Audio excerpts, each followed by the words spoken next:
بسم الله الرحمن الرحيم والتين والزيتون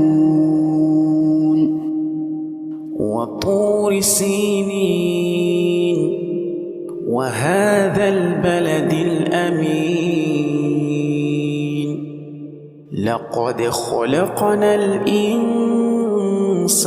في أحسن تقويم ثم رددناه أسفل سافلين إلا الذين آمنوا وعملوا الصالحات فلهم أجر غير ممنون